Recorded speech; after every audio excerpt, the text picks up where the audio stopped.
alim hakim. Jamaah rahimakumullah, kita bersyukur kepada Allah. Salawat dan salam semoga tercurah kepada baginda kita Nabi Muhammad sallallahu alaihi wasallam. Jamaah yang dirahmati Allah Subhanahu wa taala. Allah Subhanahu wa taala menciptakan manusia itu dalam bentuk yang paling sempurna. Laqad khalaqnal insana fi ahsani taqwim. Kesempurnaan manusia itu ada beberapa titik, yaitu pada akalnya, kemudian pada agamanya, kemudian rasa malu, dan yang keempat adalah amal soleh. Inilah yang membedakan keistimewaan manusia dibandingkan dengan makhluk Allah yang lain. Di sisi lain, manusia itu selain memiliki 4 hal tadi, manusia juga memiliki badan. Manusia memiliki harta. Manusia memiliki hati. Dan manusia itu memiliki dosa.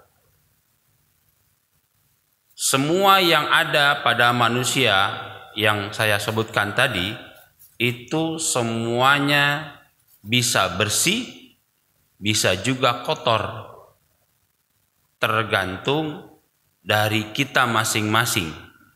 Apakah kita terus membersihkannya atau semakin kotor? Jadi 4 hal yang kita miliki bisa kita bersihkan, karena peluang untuk kotor itu selalu besar. Ibarat sebuah lembaran putih, kalau kita bawa kemana-mana, itu memiliki peluang besar untuk tercecer oleh kotoran-kotoran. Maka cara apa yang paling tepat untuk membersihkan 4 hal tadi? Bersihkan badanmu dengan puasa. Ini yang pertama. Nah, jadi kita memiliki anggota tubuh. Di situ ada telinga, ada mata, ada hidung, ada rasa yang disebut dengan panca indera. Ada tangan, ada kaki, ada mulut. Itu ternyata di dalam Islam harus dibersihkan. Dalam konsep Ihya Ulumuddin, bersihkan badan kita dengan puasa. Kok apa kaitannya dengan masalah puasa dengan badan kita? Kul bifadlillahi wa birahmatih fabidzalika falyafrahu huwa khairum mimma yajma'un. Katakanlah, hanya dengan karunia Allah dan rahmatnya. Kenapa disebut dengan rahmatnya? Kenapa disebut dengan karunia-Nya?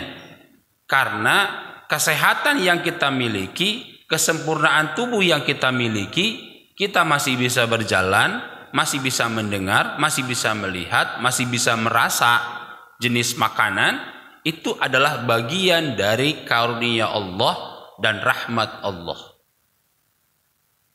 yang harus kita syukuri.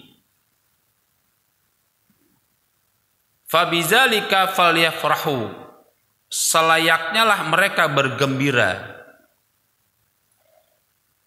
Huwa khairum mimma yajma'un, karena itu lebih baik dari apa yang mereka kumpulkan.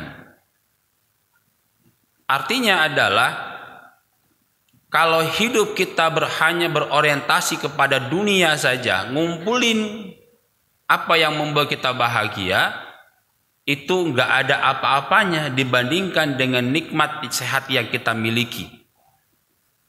Ada satu wawancara di salah satu acara televisi swasta. Dia orang Korea, tapi kelahiran Jawa, Cilacap. bisa bahasa Korea dan pernah kerja di Korea, sekolah pun di Korea. Tapi 2 tahun ini tinggal di Indonesia. Dan dia merasakan betul bagaimana pola dan gaya hidup orang Indonesia dengan Korea. Apa perbedaannya? Orang Indonesia itu adalah orang yang tawadu, orang yang qanaah, selalu bersyukur, cukup apa yang sudah dimiliki. Kalau orang Korea, Pak, dunia saja. Kalau hari ini sudah tercapai satu benda, maka berikutnya dia akan membeli, mencari, mengadakan barang yang belum dimiliki. Terus menerus. Hidupnya hanya persoalan dunia saja. Jadi kerjanya itu, Pak. Jadi mengukuran kebahagiaan mereka itu ada pada itu. Ada orang Jepang sampai rela menjual ginjalnya hanya gara-gara ingin beli iPhone. Itu karena mengukur kebahagiaan berdasarkan pada dunia.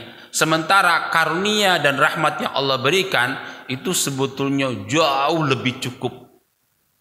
Buat apa ketika harta banyak tapi penyakitan, ujung-ujungnya habis-habis juga. Masih mendingan itu kesehatan yang paripurna, luar biasa Pak nikmatnya.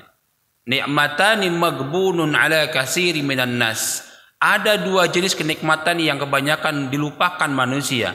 Apa itu? As-sihah. Yang pertama nikmat sehat, yang kedua al-faragh,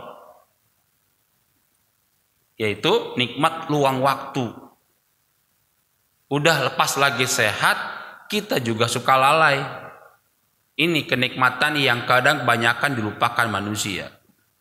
Padahal itu nikmat luar biasa. Al-Ghazali pun tidak ketinggalan mengingatkan firman tadi yang falyafrahu huwa khairum mimma yajma'un dengan menghubungkan dengan satu hadis. Apa Pak? Yaitu lis-shaimi farhatanin. Bagi orang yang berpuasa ada 2 kebahagiaan. Yang pertama inda iftarihi, ketika dia berbuka, wa inda liqa'i rabbih, dan ketika dia bertemu dengan Tuhannya. Ada satu hadis, Pak. Bapak Ibu pasti hafal hadis ini. Sumu tasihu.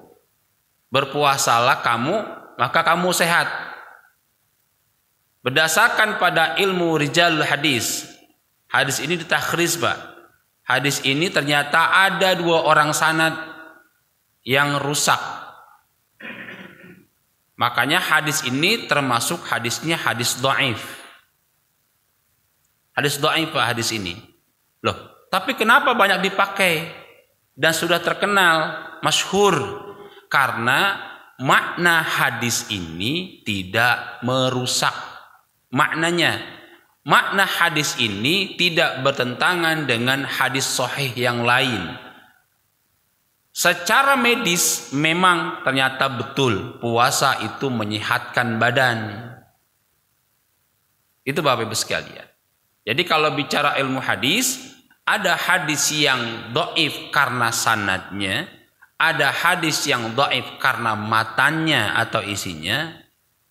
Tetapi hadis ini hadis yang dhaif karena sanad dan matanya, tetapi maknanya tidak bertentangan dengan Al-Quran dan hadis sahih lainnya. Di dalam kitab Ihya Ulumuddin, Imam Al-Ghazali juga memberikan satu pandangan tentang kesempurnaan puasa dan manfaat puasa bagi badan. Yang pertama kata beliau adalah ghaddul basar. Puasa itu bisa menyehatkan mata. Puasa itu bisa menfilter pandangan mata. Dalam konteks ini, yang dimaksud dengan ghaddul basar adalah menundukkan pandangan dan menjaga dari jangkauan pandangan-pandangan yang merendahkan dan dibenci oleh Allah Subhanahu wa taala. Oleh sebab itu, mata itu kata beliau merupakan pintu gerbang masuknya segala kebaikan dan juga bisa masuknya segala keburukan. Kalau ada orang yang pernah mengatakan perihal percintaan dari mata turun ke hati, berawal dari sebuah pandangan tuh Pak, pandangan pertama begitu menggoda, berawal dari sebuah pandangan.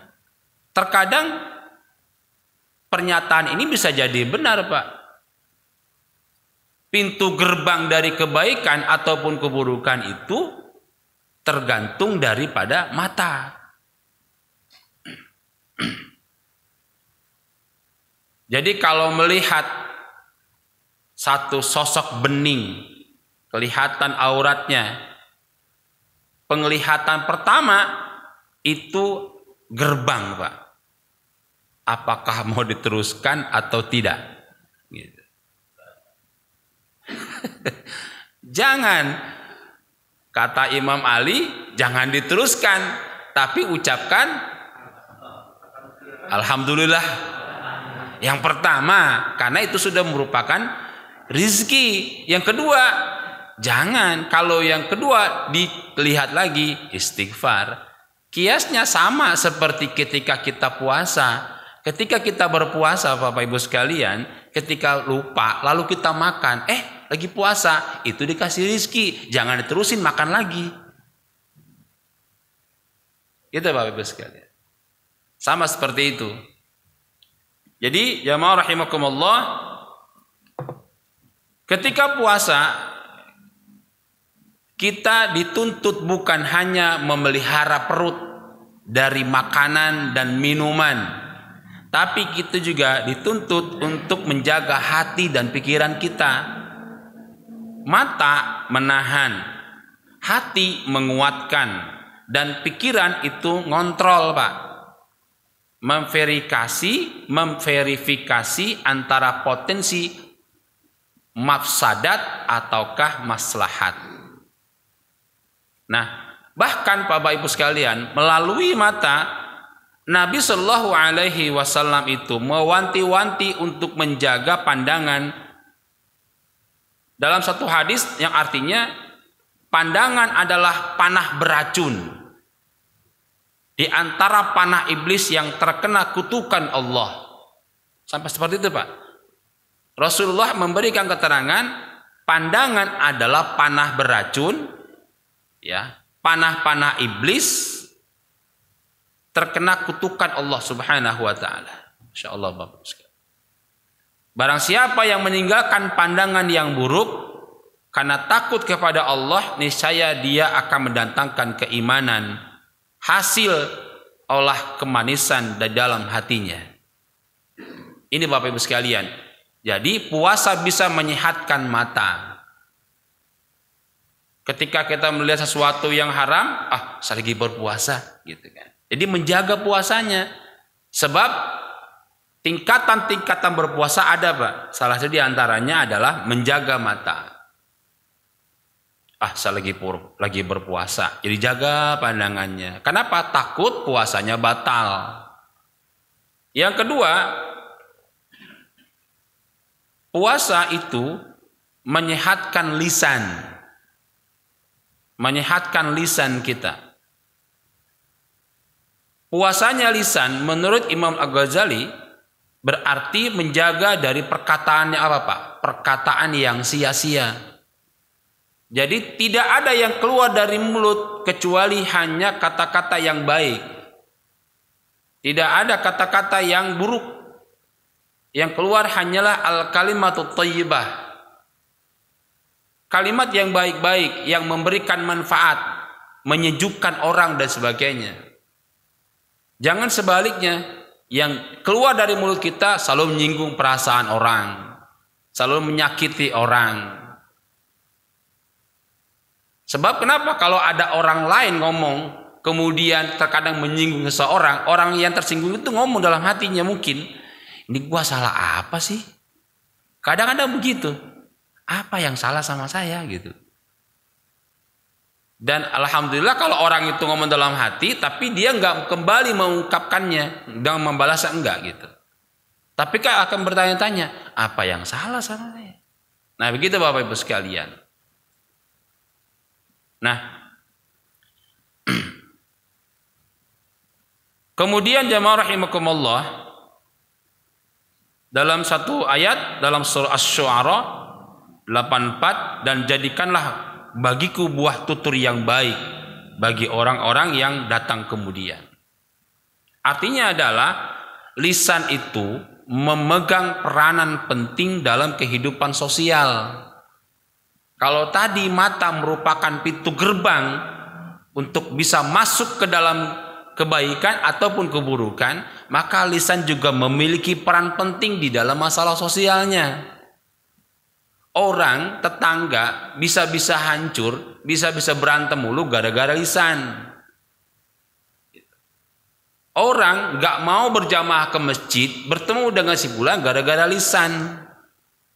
Saya juga bisa jadi nggak diundang lagi ke sini untuk ceramah gara-gara lisan, gitu. Bisa jadi begitu. Atau bapak ibu nggak mau menyaksikan saya lagi datang ke pengajian gara-gara lisan saya, gitu. Jadi lisan memiliki peran penting dalam sosial. Hati-hati bapak ibu sekalian. Awalnya dulu teman, sahabat, akrab gitu kan, akur luar biasa. Jadi sohib. Cuma gara-gara lisan hancur persahabatan. Dulu mungkin kejadian di sekitar kita, ada teman sekantor awalnya nyaman, tapi ketika satu ucapan yang merusak suasana kantor itu menjadi nggak nyaman, ingin pisah ruang, nggak mau satu divisi dengan dia dan sebagainya. Itu gara-gara lisan, Pak. Jadi bahkan kita harus bisa seperti Nabi, umur 25 tahun sudah disebut sebagai Al-Amin. Orang yang dipercaya. Kenapa? Dipercaya salah satu indikatornya adalah dia mampu menjaga lisannya. Tidak ada yang keluar dari mulut Nabi kecuali hanya kebaikan-kebaikan. Nah, bahkan beliau terhindar dari berbagai macam kebohongan-kebohongan. Mungkin di dalam kehidupan sosial kita, Pak, ada orang yang atau sahabat kita, tetangga kita, kalau sekali berbohong mungkin masih wajar. 2 kali masih bisa dimaafkan. Tapi ketika kalau 3 kali berbohong, kita mikir-mikir untuk mendekatinya. Kita mikir-mikir untuk bersahabat lagi dengannya. Kita mikir-mikir untuk memberikan kepercayaan padanya. Gitu Bapak Ibu sekalian. Nah, dalam konteks kekinian, menjaga lisan itu dapat dianalogikan dengan tulisan, Pak. Tulisan di media sosial, contoh lumrah sekarang WhatsApp. Itu kiasnya sama dengan apa yang kita katakan. Jadi sama saja, Pak. Apa yang tertulis adalah bagian implementasi, bagian dari apa yang kita ungkapkan di mulut kita. Itu hanya media saja sebetulnya. Tapi apa yang kita tulis sebetulnya apa yang kita katakan juga. Jadi hati-hati Bapak Ibu sekalian.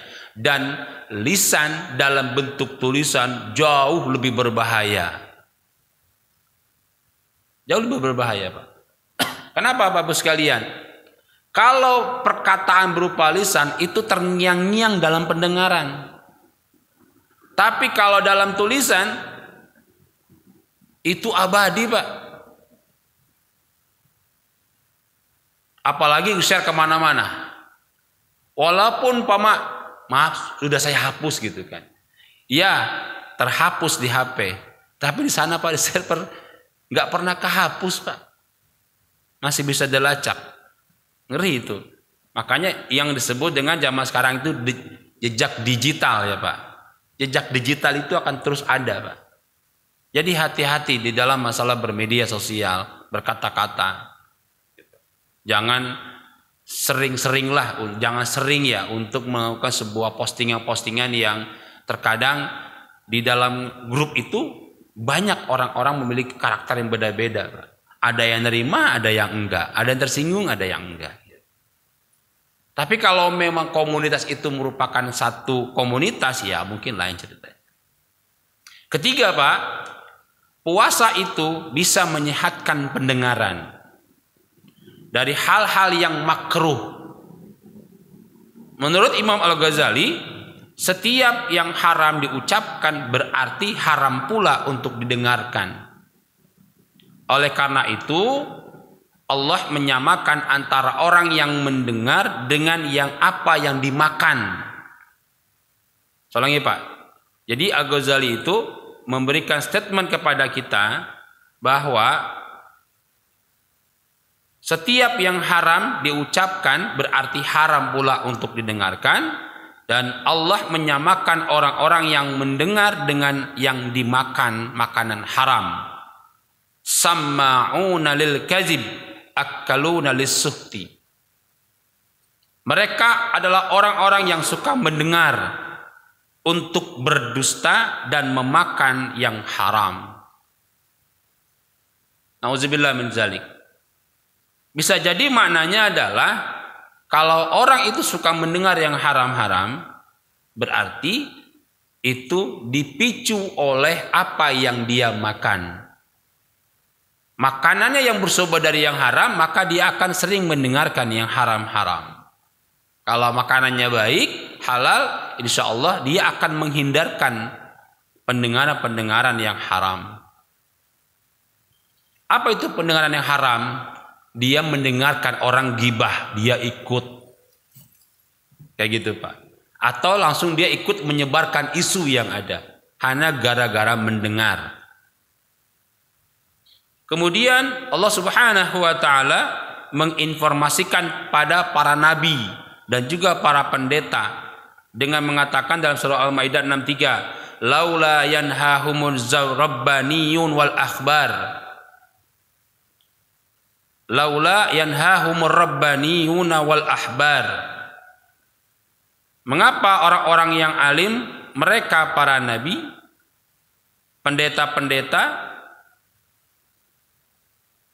kemudian an qaulihimul isma wa aqlihimus suhta, tidak melarang mereka mengucapkan perkataan bohong, kemudian labi sama kanu yasnaun. Nah,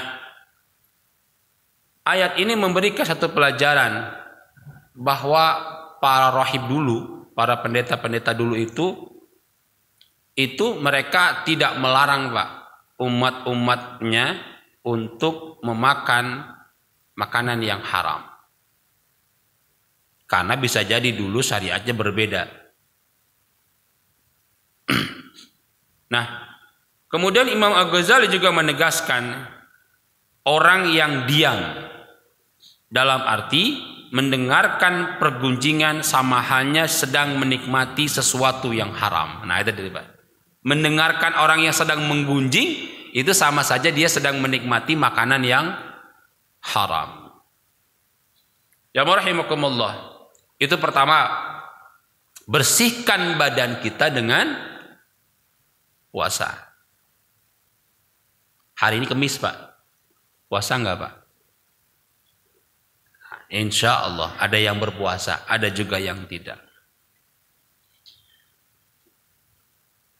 Ustadz, ini kan Senin, Kamis puasanya, kan cuma sunnah.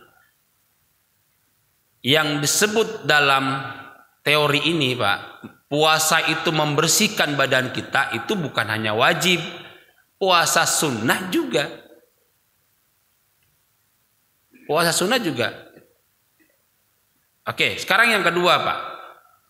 Bersihkan harta kita dengan zakat. Bersihkan harta kita dengan zakat.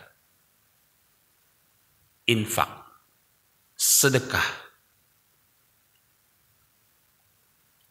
Zakat itu merupakan salah satu pilar agama. Perintah zakat kerap kali disandingkan dengan salat. Aqimus shalah wa atuz zakah. Dirikan olehmu salat dan tunaikanlah zakat. Apa maksudnya? Maksudnya adalah perintah sholat itu persoalan ibadah. secara vertikal, hubungannya hanya kepada Allah. Tetapi ketika kita sudah sholat selesai, ingat, jangan lupa kau hidup tidak sendirian. Di situ ada tetangga, di situ ada orang miskin, di sana ada pengemis, di sana ada orang-orang du'afa. Maka wa'atuz zakah, tunaikan zakat. Ini disebut dengan ibadah sosial. Ibadah sosial. Jadi ada ibadah secara vertikal, ada ibadah secara horizontal. Islam itu sempurna, Pak. Ajarannya tidak melulu hanya ibadah kepada penciptanya, tapi juga pada makhluknya. Dalam surah Asy-Syams ayat 9, qad aflaha man zakkaha. Sungguh beruntunglah orang-orang yang mensucikan jiwa itu. Zakat dalam hal ini artinya apa, Pak? Artinya adalah membersihkan harta. Zakat itu membersihkan. Zakat itu bisa bermakna bertambah. Dalam beberapa nas Al-Quran dan hadis secara tegas disebutkan jika harta yang kita miliki hendaknya disucikan dengan membayar zakat. Sudahkah kita berzakat terhadap harta yang sudah kita miliki? Zakat yang dimaksud dalam hal ini adalah zakat mal, zakat harta. Zakat harta itu erat hubungannya dengan fikih. Syarat-syaratnya apa itu? Nisab sama haulnya. Kalau dia sudah memenuhi syarat haul dan nisabnya, maka berzakatlah. Zakatkan harta itu supaya apa? Bersih. Di dalam surah At-Taubah ayat yang 103, khuz min amwalihim shadaqatan tutahhiruhum wa tuzakkihim biha. Ambillah, ini fi'il amr, Pak. Ambillah zakat dari sebagian. Ini kalimatnya adalah sebagian, Pak. Min amwalihim, sebagian.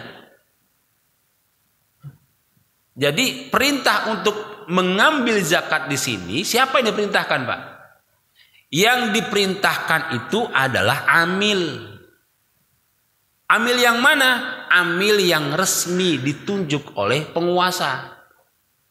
Bukan hanya amil-amilan yang ditunjuk oleh DKM. Bicara harta, Pak. Bicara harta zakat mal. Zakat mal itu adalah yang ini dalam konteks ini menurut ulama fikih Said Sabiq, kemudian Yusuf Qardawi yang mengatakan berapa seperti itu, Pak, bahwa yang diperintahkan dalam hal ini adalah amil yang diresmikan negara, ditunjuk oleh negara, formal. Kalau dalam konteks Indonesia itu apa, Pak? Bazda atau Baznas, rumah zakat, apalagi, Pak? Izi dan sebagainya, resmi.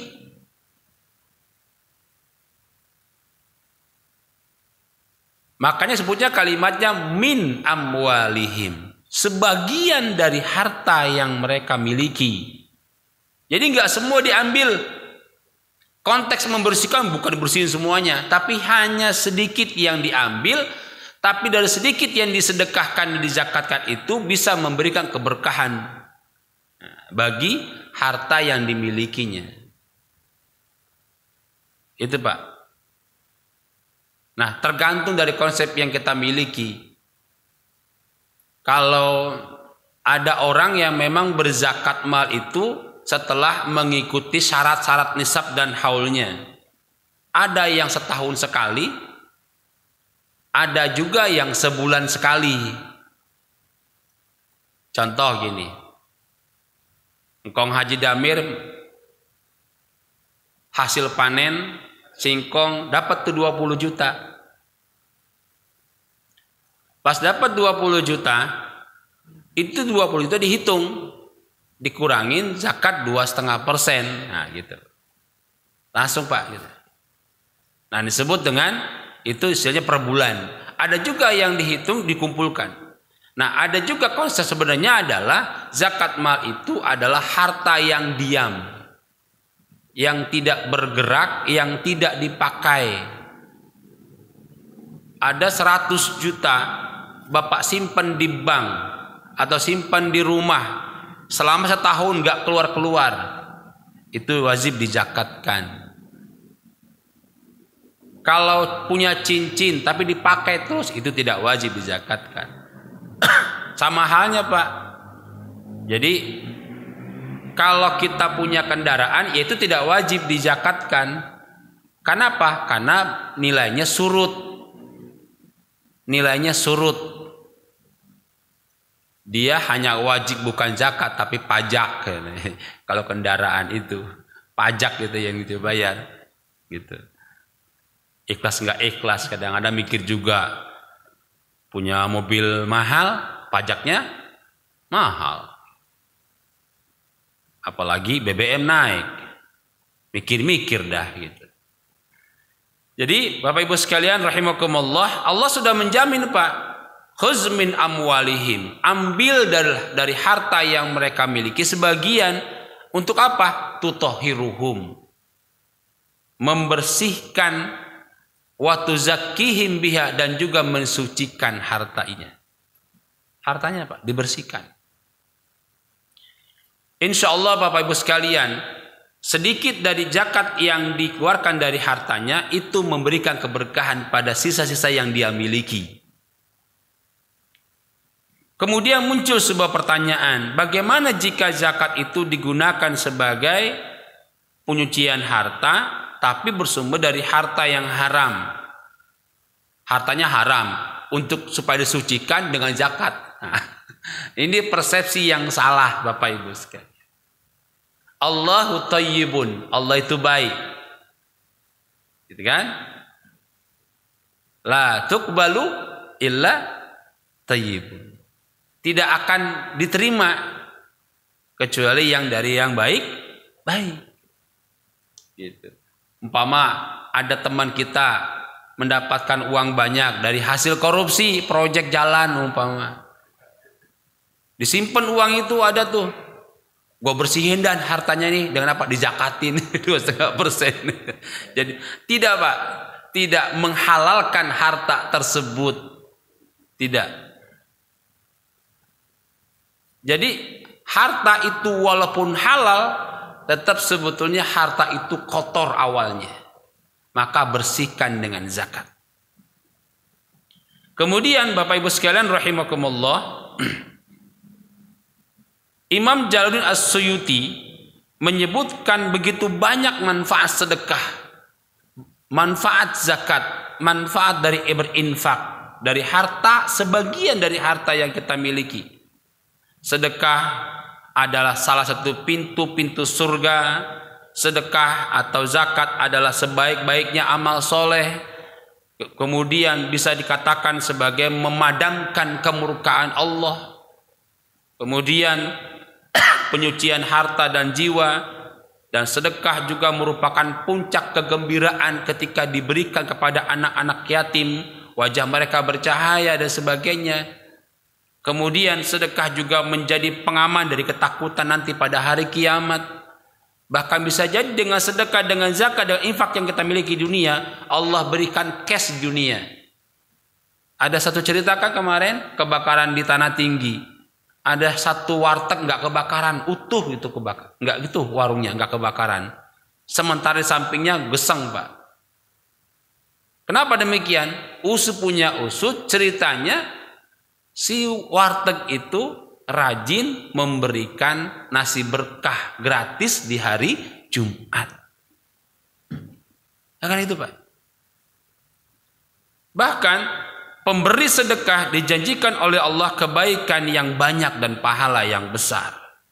Dan sedekah itu menjadi salah satu doa kita mustajab, dikabulkan oleh Allah Subhanahu wa taala, dan berbagai macam manfaat lainnya. Yang ketiga Bapak Ibu sekalian, bersihkan hati kita dengan zikir. Kita punya hati Bapak Ibu sekalian, tapi hati juga sama Pak, memiliki peluang kotor sehingga menimbulkan berbagai macam penyakit. Apa penyakit hati Pak? Dengki, iri, apalagi Pak, bahasa orang Betawi mah sirik loh gitu. Iya kan? Banyak Pak, penyakit hati Pak. Jadi kenapa hati di sini kok kayak banyak penyakit? Di dalam hadis dari An-Nu'man bin Bashir, kita sama-sama ketahui dalam kitab Bukhari dan Muslim, ala inna fil jasadi mudghah. Ketahuilah bahwa di dalam jasad itu ada segumpal darah, ada segumpal daging. Ija salahat salahal jasadu kullu. Ketika baik, baiklah seluruhnya. Wa ija fasadat fasadal jasadu kullu. Ketika rusak, ya rusak seluruhnya. Apa itu? Ala wahya al-qalbu. Itulah hati. Ibarat tadi Pak, lembaran putih, hati itu kalau titik-titik hitam terus, kalau dibiarkan semakin lama semakin hitam, semakin hitam, semakin hitam. Itu bahaya. Kenapa demikian bahaya? Karena ketika hati kita tidak dipelihara, tidak dibersihkan, itu bisa merusak iman dan bisa merusak ibadah kita. Nah, Imam Al-Ghazali itu Bapak Ibu sekalian membagi hati menjadi 3 kategori Pak. Ada yang disebut dengan hati yang sehat, yang disebut dengan qalbun salim, hati yang selamat, hati yang sehat. Apa itu?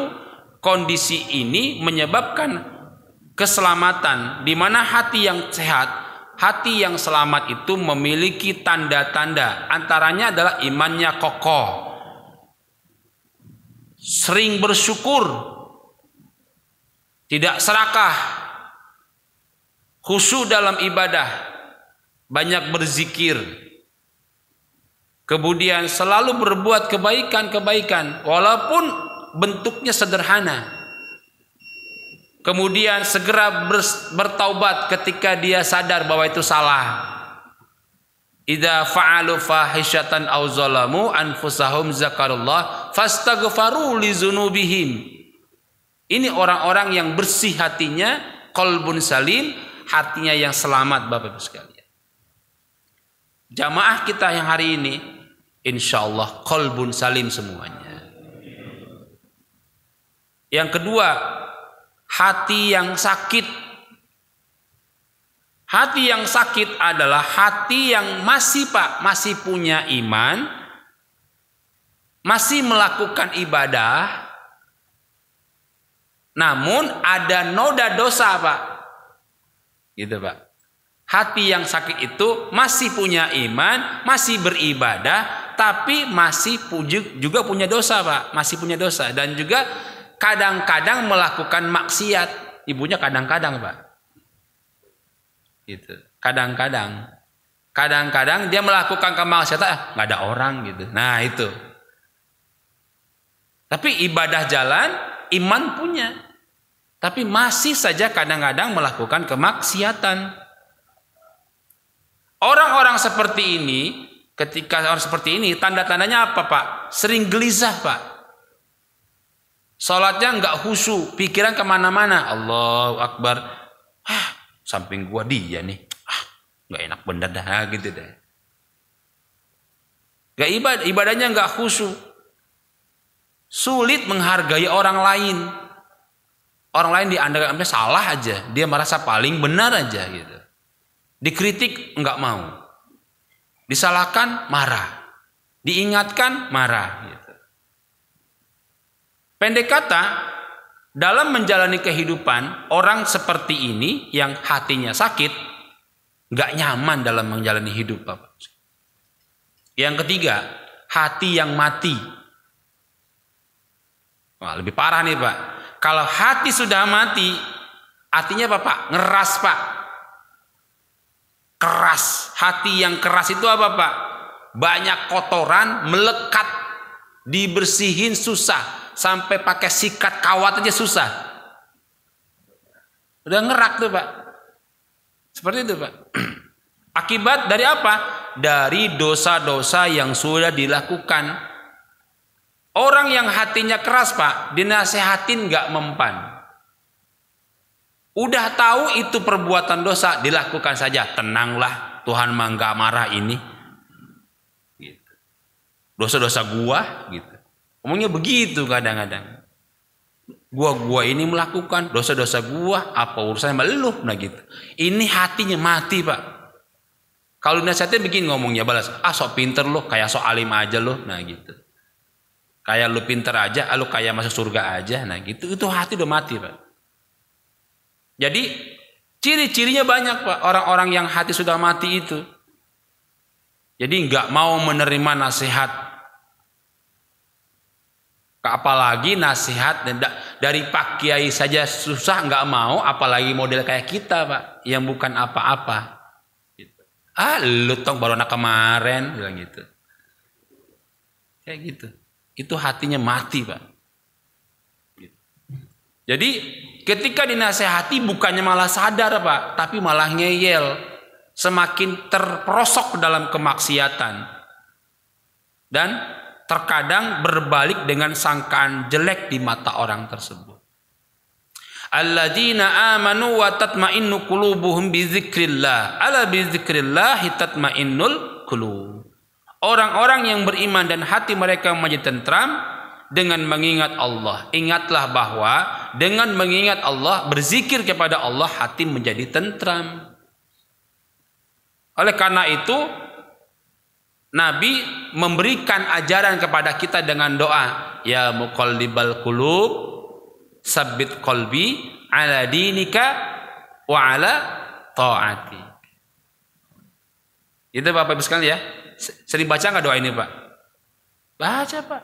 Agar kita dikuatkan hati kita untuk istiqomah di jalan Allah. Harus seperti ya muqallibal qulub. Ya muqallibal qulub. Ya Allah yang membolak-balikan hati. Yang membolak-balikan hati, sabit qalbi, tetapkanlah hatiku, ala dinika, di dalam agamamu, wa ala ta'atik, di dalam ketaatan kepadamu. Ini Pak doa yang diajarkan Nabi buat kita lakukan. Nah, Ummu Salamah pernah menanyakan kepada Rasulullah, kenapa doa tersebut yang sering beliau baca? Apa kata Rasulullah? Wahai Ummu Salamah, innahu laisa adamiyun illa wa qalbuhu baina usba'aini min asabi'illah. Faman syaa aqama wa man syaa azaga.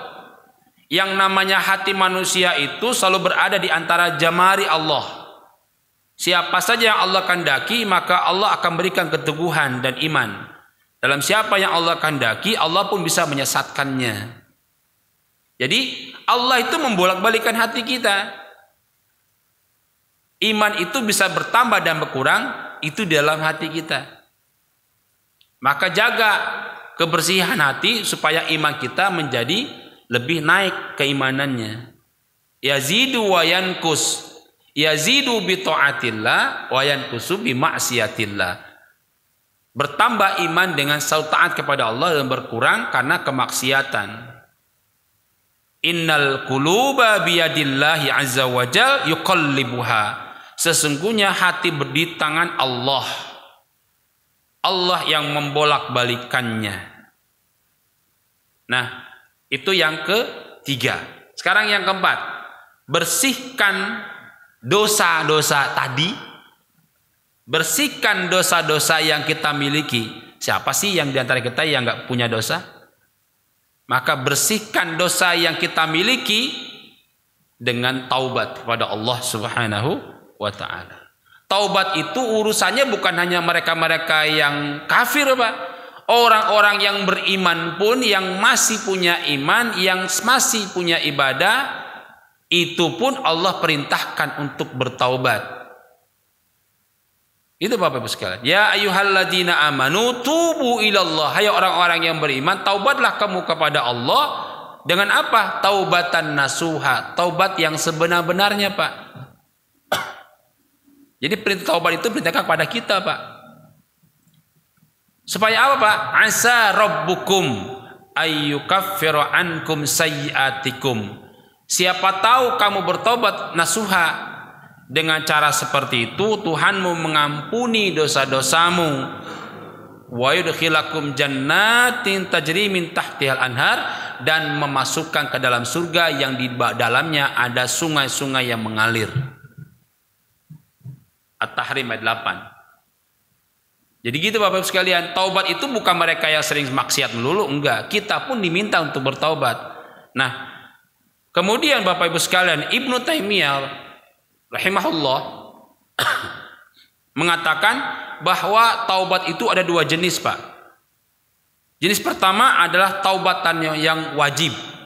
Taubat yang wajib. Apa taubat wajib itu? Taubat yang dilakukan karena benar-benar meninggalkan perintah Allah. Benar-benar telah meninggalkan perintah Allah dan melanggar larangan-larangan Allah. Bagi setiap mukallaf, aslinya orang-orang yang terbebani syariat, taubat ini wajib dilakukan, wajib dilakukan. Kemudian yang kedua adalah taubat sunnah. Taubat sunnah apa, Pak? Taubat sunnah itu adalah karena meninggalkan amalan-amalan sunnah, gitu Bapak Ibu. Karena meninggalkan amalan-amalan sunnah dan sering melakukan perbuatan yang makruh, gitu Pak. Karena kita sering melakukan perbuatan yang makruh, meninggalkan yang sunnah, bertaubatlah Pak. Bertaubatlah, inilah disebut dengan taubat sunnah. Kita meninggalkan yang makruh, sering melaksanakan yang sunnah, itu disebut dengan taubat sunnah. Taubat sunnah, Pak. Sudahkah kita hari ini sholat tahiyatul masjid? Sudahkah hari ini kita melaksanakan qobliyah subuh, melakukan berjamaah, dan sebentar lagi kita akan melaksanakan sholat syuruk. Ini semua adalah sunnah. Kalau kita meninggalkan semua, tidak qobliyah subuh, tidak tahiyatul masjid, tidak tahajud, kemudian tidak berjamaah, hanya menggugurkan kewajiban saja dan sebagainya, tidak badiah, tidak qobliyah dalam sholat-sholat fardu lainnya, maka ini diminta untuk bertaubat dari hal seperti itu. Namanya taubat sunnah. Ibu Bapak Ibu sekalian. Jadi ini dikatakan oleh Syekhul Islam Ibnu Taimiyah, ada taubatan yang wajib, ada taubatan yang sunnah. Kita berharap melaksanakan kedua-duanya. Jangan tinggalkan hal-hal yang sunnah. Sunnah itu untuk apa sih? Sunnah itu untuk melengkapi ibadah-ibadah wajib yang kurang. Ibaratnya begini, Pak. Kita pakai pakaian megah, tapi ada bolong-bolong, Pak. Nah, yang bolong-bolong itu adalah dengan sunnahnya. Ibadah kita yang tadi kurang khusyuk di dalam sholat subuh ditutupi dengan yang sholat sunnahnya. Dengan harapan itu bisa menyempurnakan ibadah yang wajibnya. Mudah-mudahan Allah Subhanahu wa taala selalu membimbing kita dalam istiqomahnya, kebaikan, kemudian membimbing kita untuk selalu memupuk hati kita menjadi lebih baik. Bersihkan badan kita dengan berpuasa. Sesering-seringlah mungkin melaksanakan saum sunnah. Bersihkan harta kita dengan berzakat, infak dan sedekah. Kemudian bersihkan hati kita dengan berzikir kepada Allah Subhanahu wa taala, dan yang terakhir adalah bersihkanlah dosa kita dengan bertaubat kepada Allah Subhanahu wa taala. Mudah-mudahan ada manfaatnya. Hadanallahu wa iyyakum ajmain. Assalamualaikum warahmatullahi wabarakatuh.